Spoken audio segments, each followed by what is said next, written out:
Di umur berapa kalian sadar? Nyi Roro Kidul itu sains dan bukan mitos. Ini fakta.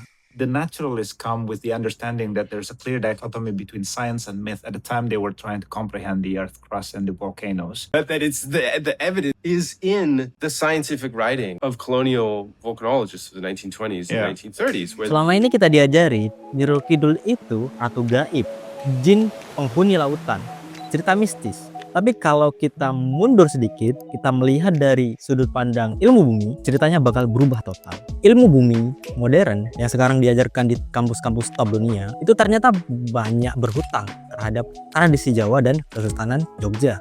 Jadi ceritanya waktu itu, para ilmuwan kolonial datang ke Nusantara. Dalam kondisi mereka buta soal kondisi geologis di wilayah Nusantara ini. Akhirnya, ilmuwan ini tangannya dituntun oleh para ritualis, okultis, dan pihak kesultanan. Mereka diajak ke tempat-tempat yang dianggap keramat.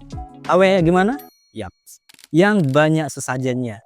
Dan anehnya, justru disitulah mereka menemukan data geologis yang sangat sempurna. Seolah-olah tempat itu sudah ditandai sejak lama. Karena bagi orang Jawa, gunung itu bukan sekedar tumpukan tanah dan batu. Gunung berapi itu dianggap sebagai entitas yang hidup. Setiap aktivitas tektoniknya itu dianggap sebagai hembusan nafas. Begitu juga Nyi Roro Kidul. Dia bukan makhluk yang tinggal di laut, tapi dia adalah wujud dari laut itu sendiri.